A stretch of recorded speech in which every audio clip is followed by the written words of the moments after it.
जब भी कोई पुरानी यादगार फिल्म दोबारा रिलीज होती है तो एक अलग ही माहौल बन जाता है ना।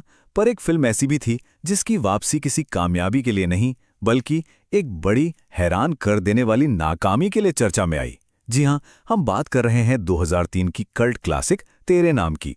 तो चलिए आज इसके उस अधूरे कमबैक की कहानी को समझते हैं और पता लगाते हैं कि आखिर गलती हुई तो हुई कहाँ। जरा सोचिए, एक तरफ बाहुबली जैसी ब्लॉकबस्टर फिल्में दोबारा पर्दे पर आ रही हैं और दूसरी तरफ एक समीक्षक ये दावा कर रहा है कि सिनेमा का सबसे गहरा अनुभव तेरे नाम का री रिलीज था। ये अपने आप में एक बहुत ही साहसिक, मतलब लगभग यकीन न करने वाला बयान है, खासकर तब जब हमें थिएटर्स के अंदर की असलियत पता चलती है। और यहीं आकर कहानी में एक बहुत दिलचस्प मोड़ आता है। भाई, अगर ये अनुभव इतना यादगार था तो फिर भीड़ कहाँ थी? सिनेमा हॉल इतने खामोश क्यों थे?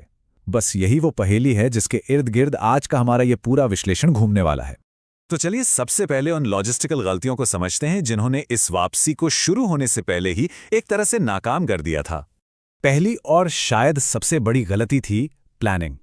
फिल्म को रिलीज किया गया रमजान के महीने में। ये वो वक्त होता है जब दर्शकों का एक बहुत बड़ा हिस्सा वैसे भी सिनेमा घरों से दूर रहता है।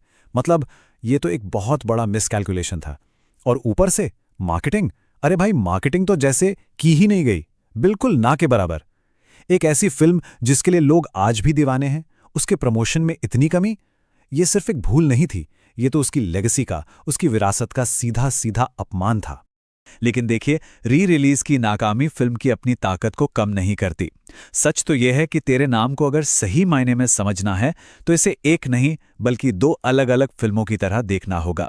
ये दोनों हिस्से एक ही इमोशनल रोलर कोस्टर में बंधे हुए हैं। फिल्म का जो पहला हिस्सा है वो आपको कॉलेज के दिनों की मस्ती, शरारतें और पहले प्यार के जश्न में एकदम डुबो देता है। माहौल इतना खुशनुमा है कि आप किरदारों के साथ हंसने मुस्कुराने लगते हैं। लेकिन इंटरवल के बाद कहानी आपको सीधा एक अंधेरी सुरंग में ले जाती है। एक ऐसी सुरंग जो सदमे, दर्द और दिल टूटने से भरी है। और ये बदलाव इतना तेज और इतना गहरा है कि देखने वाला इमोशनली पूरी तरह टूट जाता है। ये एक दर्शक की कही हुई बात इस फिल्म के असर को पूरी तरह से बयां कर देती है। फिल्म का दूसरा हिस्सा इतना ज्यादा पर्सनल और दर्दनाक हो जाता है कि इसे दूसरों के साथ बैठकर देखना भी मुश्किल लगता है। ये वो दुख है जिसे कोई भी अकेले में महसूस करना चाहेगा, बिना किसी की नजरों के। और यही तो कमाल की बात है। 2 दशक बीत गए लेकिन फिल्म ने अपनी ताकत का एक कतरा भी नहीं खोया है। एक भी सीन बोरिंग नहीं लगता। सिर्फ 15 मिनट के अंदर आप पूरी तरह से इसकी दुनिया में खींचे चले जाते हैं। इसका जो माहौल है वो आज भी उतना ही असरदार है जितना 2003 में था। अब बात करते हैं उस चीज की जो इस फिल्म की रीढ़ की हड्डी है, इसका संगीत। वो संगीत जिसने इसे हमेशा के लिए अमर कर दिया। हिमेश रेशमिया और साजिद वाजिद जैसे जीनियस की बदौलत इस फिल्म का साउंड ट्रैक सिर्फ गानों का कलेक्शन नहीं था, ये तो फिल्म का धड़कता हुआ दिल था। ओढ़नी से लेकर लगन लगी तक हर गाना अपने आप में एक छोटी कहानी कहता था, जो कहानी को आगे बढ़ाता था और देखने वालों को एक पल के लिए भी बोर नहीं होने देता था। उस दौर के सिनेमा के बारे में ना एक बात समझनी बहुत जरूरी है। उस समय म्यूजिक डायरेक्टर सिर्फ एक असिस्टेंट नहीं होता था, बल्कि वो एक को स्टोरी टेलर होता था। संगीत सिर्फ बैकग्राउंड में नहीं बजता था, वो फिल्म के डीएनए का हिस्सा था। और तेरे नाम के मामले में तो हिमेश रेशमिया का संगीत किरदारों की खुशी और उनके दर्द की आवाज बन गया था। तो अब जरा उन लोगों की बात करते हैं जिनकी वजह से ये फिल्म एक साधारण कहानी से कहीं बहुत ज्यादा बन गई। बहुत से लोगों के लिए ये सलमान खान के करियर की सबसे बेहतरीन परफॉर्मेंस है। उस दौर में जब वो अपनी फिजिक के लिए जाने जाते थे, इस फिल्म में उन्होंने हर भावना को अपने चेहरे से जाहिर किया। उनका हेयर स्टाइल और अंदाज तो खैर एक कल्चरल फिनोमिनन बनी गया, लेकिन ये उनकी एक्टिंग की कच्ची ईमानदारी थी जिसने इस फिल्म को कल्ट का दर्जा दिलाया। और अब एक ऐसी जानकारी जो शायद आपको चौंका दे। इस दिल दहला देने वाली ट्रेजेडी को बनाया किसने था? पता है? सतीश कौशिक ने। जी हां, वही सतीश कौशिक जिन्हें हम सब गोविंदा की फिल्मों में कॉमेडी करते हुए देखकर बड़े हुए हैं। ये सोचना भी मतलब कमाल है कि जो इंसान लोगों को हंसाने के लिए इतना मशहूर हो, वो इतनी गहरी, इतनी दर्द भरी कहानी को पर्दे पर उतार सकता है। ये एक फिल्म मेकर के तौर पर उनकी असाधारण रेंज को दिखाता है। हाँ, ये सच है कि तेरे नाम टेक्निकली एक तमिल फिल्म सेतु की रीमेक है, लेकिन इसे सिर्फ एक कॉपी कह देना इसके साथ नाइंसाफी होगी।